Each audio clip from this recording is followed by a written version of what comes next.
দোয়ার সিস্টেম তো জানেন না।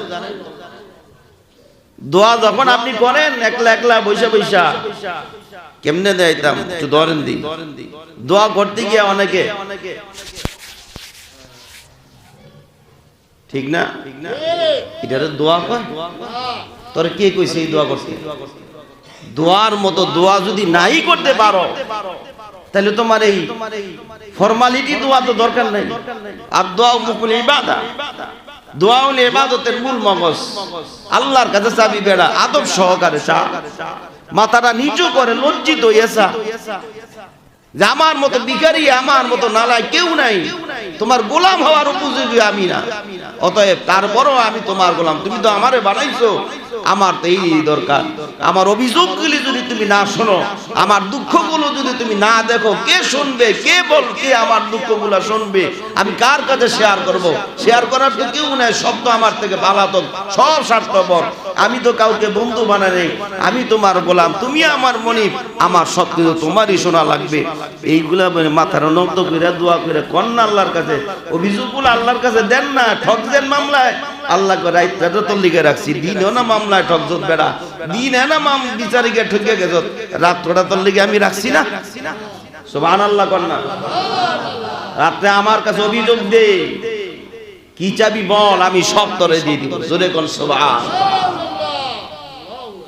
দোয়ার শেষের দিকে আল্লাহ বলবে, আল্লাহ আপনার একজন বন্ধু আছে হাবিবুল্লাহ, তোমার সেই বন্ধুর চেহারার উসিলায়, চেহারা মোবারকের বরকতে আপনি আমার দোয়া কবুল করেন।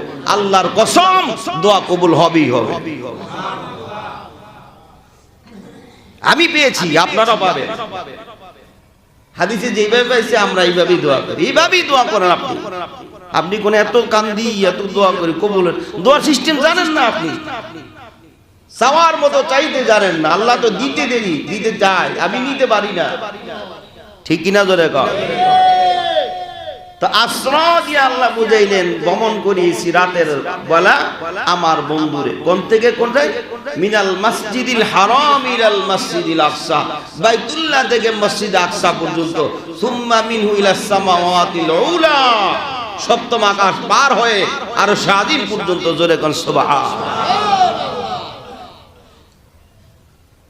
নবী সাল্লাল্লাহু আলাইহি ওয়াসাল্লাম মেরাজ করে যখন আসলেন, আসার পরে মক্কা নগরীতে মানুষদেরকে জানাইলেন, আমি বাইতুল মুকাদ্দাসে গিয়েছি, জান্নাত দেখছি, জাহান্নাম দেখছি, প্রথম আসমান দেখছি, দ্বিতীয় আসমান দেখছি, সব দেখছি।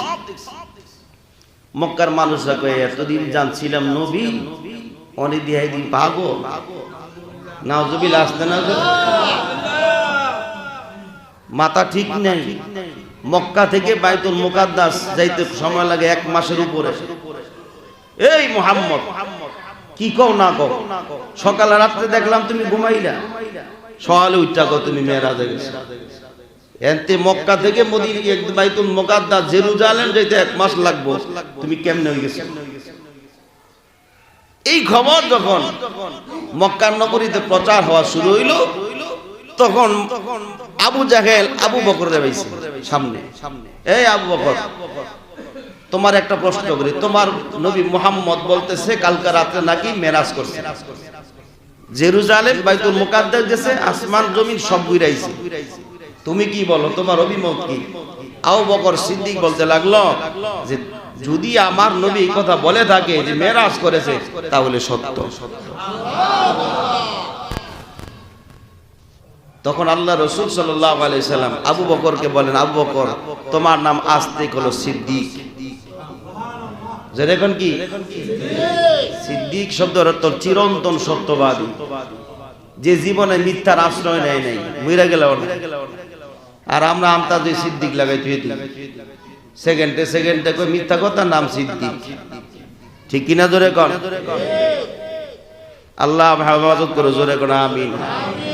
তারপরে এই খবর মক্কা নগরীতে ছড়ায় গেল। আবু বকর রাদিয়াল্লাহু তাআলা আনহু হাজির, বলি ইয়া রাসূলুল্লাহ, কালকে নাকি মেরাজ করতে গিয়েছেন, মেরাজে বরকত আপনি নিয়েছেন। আল্লাহর নবী তার কপালে ললারে চুমু দিলেন, জোরে করে সুবহানাল্লাহ।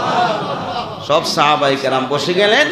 এবার আবু বকর, আবু জাহেল সব আরবের নেতারা এসে বলতে লাগলো, তুমি যে গেছো ঠিক আছে, আসমান জমিন তো আমরা জীবনও দেখি নাই, কিন্তু বাইতুল মুকাদ্দাস তো আমরা গেছি।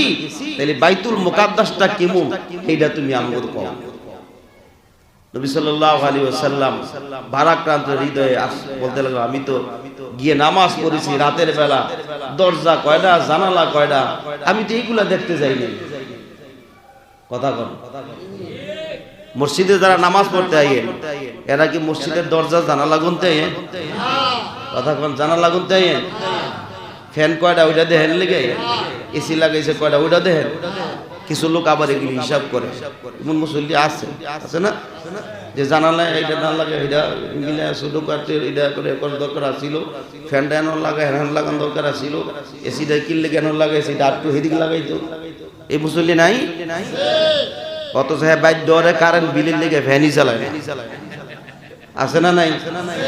সারাদিন তাই রাস্তায় সার দোকান বাইর ফ্যান চালানো লাগবে এই ডরে, কিন্তু মসজিদে আইলে এসি না চাললে এর বেলে শরীর ঠান্ডাই হয়। আছে না এই মুসল্লি? এই লাম কই এই মুসল্লি এনে নাই, অন্য জায়গাতে আছে। আরে না আগিলি কই পরে সার দোকান আমাদের বাইন্দে তুই। যাই হোক, আল্লাহ আমাদেরকে বোঝার তৌফিক দান করে। যাক ভাইরা আমার, এই প্রশ্ন করার পরে নবী সাল্লাল্লাহু আলাইহি ওয়াসাল্লাম কিং কর্তব্য বিমূঢ় হয়ে গেলেন। আল্লাহ রাব্বুল আলামিন জানাই দিলেন আশ্চর্য হওয়ার কারণ নাই, আব জিবরাইলকে পাঠাইতেছি বাইতুল মুকাদ্দাস থেকে উড়াইয়া আপনার চোখের সামনে তুইলা ধরবো, হ্যাঁ ঘুরাইবো, আর আপনি জানালা কয়টা, দরজা কয়টা, কি কয়টা আছে সব দেখে দেখে কয়ে দিবেন। এই ক্ষমতা মনে আল্লাহর নাই? জোরে কোন আছে না নাই? ইন্নামা আমরুহু ইযা আরাদা শাইআ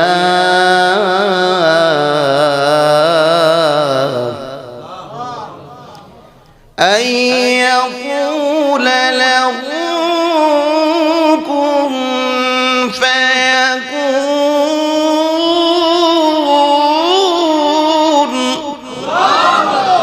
আল্লাহ বলে কোন জিনিস বানানোর জন্য যদি ইচ্ছা করি খালি বলে হও, সেকেন্ডের ভিতরে হইয়া যায়। জোরে কোন সুবহানাল্লাহ। জিবরাইল সাল্লাল্লাহু আলাইহি ওয়াস সালাম বাইতুল গোটা মুকাদ্দাসটা আলগায় নবীর সামনে ধরছে। সুবহানাল্লাহ। খালি ঘুরাইতেছে। আল্লাহর নবী কয় জানালা এতটা, দরজা এতটা, ভিতরে এই আছে, ভিতরে সেই আছে, বাহিরে এটা, বাহিরে ওটা আছে, সামনে এটা আছে। এবার মক্কার যত কাফের লিডার আছে যারা বাইতুল মুকাদ্দাস দেখছে, এরা কয় মুহাম্মদ যা বলতেছে শব্দ বাস্তবেই ঠিক বলতেছে। আর জোরে কন্যা সুবহানাল্লাহ। বৈজ্ঞানিকরা বর্তমানে বলতে লাগলো তাইলে আল্লাহর সামনে কেমনে গেল আসমান? কই আসমান তো খুঁজেই পাই না। কেমনে পাবি? তোদের তো চালানোই নাই। কিন্তু আল্লাহর ক্ষমতা তো মহান, ঠিক কিনা জোরে কর? ইন্নাল্লাহা আলা কুল্লি শাইইন কদির, ঠিক কিনা জোরে কর? সব কিছুর ক্ষমতা কার হাতে? জনগণের হাতে। ভাইরা আমার, তা আল্লাহ রাব্বুল আলামিন এই মহান ক্ষমতা দিয়া মানুষকে বুঝাইলেন আমি চাইলে সব পারি। এবার বর্তমানে আবিষ্কারকরা বলতেছে কিছু কিছু স্বীকার করতেছে, আবার কিছু অস্বীকারও করে যে আসমানের স্তর তো খুঁজে পাই। পাবি কেমনে? এক মহিলা তার বোলারে বিয়া করাইছে, বউ হইল আদায়িত্ব, ফুটবলের মতন ছোট। কথা বুঝেন নাই? ফুটবলের মতো ছোট। তো বিয়ে করানোর পরে তো বউরে কইতেছে মা, রাত্রের বেলা কয়েকদিন পরে কইতেছে একটু পানি আনো। বউ ঠিল্লা, মাটি ঠিল্লা ছিলেন না, মাটি ঠিল্লার কাছে গিয়া দে, মাটি ঠিল্লার মাথা আর বউর মাথা সমান। এখন আপনি কোন এই বেড়ি কেমনে ঠিল্লাতে মারিলেন? হয় ফামজাদা লই হুইয়া করুন লাগবো, আর নাইলে উরুটা লইতি, ঠিক কিনা ধরে কর? তো শাশুড়ি আম্মায় কইছি, নাইলে তো কইছি কথা শুনুন লাগবে। তো উঠটা হাত দিতে গিয়া বাড়ি খায় নাকের ফুল দে মানে কলসির ভিতরে ঘুরে গেছে, অনাতাইতেছে। আচ্ছা আপনার এই কোন যে মহিলা যদি এত বড় হয়, ঠিল্লার মাথা আর বিড়ির মাথা সমান, আমার তার হাত কদ্দুর থাকবো? কথা কয় না? সালাম ছোট না, তখন আতাইতেছে। দেরি দেখিয়া শাশুড়ি আম্মা কয় এই অহনো পানি আনো না, কিছি কাম্মা পানি লইতে গিয়া আমি তো লাগল পাইতেছি না, লইতে গিয়া নাকের ফুল কলসির ভিতরে ঢুকে গেছে। কলসির মাথা আর আমার মাথা লেভেল পজিশন, অন আতাইতেছি মানে খুঁজতেছি পাইতেছি না। পাও না পামু কেমনে, কলসির তো তলা হই নাই, কি নাই। তো বেরিয়ে আবার শাশুড়ি আম্মায় কয়, আরে তলা ঠিকই আছে, তোমার সালান হই নাই, তোমার সালাম শোনো, ঠিক কিনা তো রেকর্ড। তো বৈজ্ঞানিকদের যারা বলতেছে আমি তাদেরকে বলবো আসমান ঠিকই আছে, তোমাদের সালান নাই, ঠিক কিনা তো রেকর্ড। আকাশ ঠিকই আছে, না হলে আল্লাহ বলছে ওহু আল্লাযী খালাকাস আল্লাযী জাআলা লাকুমুল আরদা ফিরাশাও ওয়াস সামাআ বিনা, আমি আসমানকে ছাদ বানাইছি, জোরে কোন সুবহানাল্লাহ। না থাকলেই আল্লাহ এই কথা কইছে, কথা কয় না প্রিয় ভাইরা আমার। যা বলতেছিলাম, দুনিয়ার যত আবিষ্কারক বৈজ্ঞানিক নাসা বলেন টাসা যাই বলেন না কেন, তারা ব্যর্থ। তারা সব কিছু আবিষ্কার করতে গিয়ে সব কোরআনের কাছে মাথা নত করে ভিখারির মতো হাত পেতে দাঁড়িয়ে থাকে, জোরে কোন সুবহানাল্লাহ।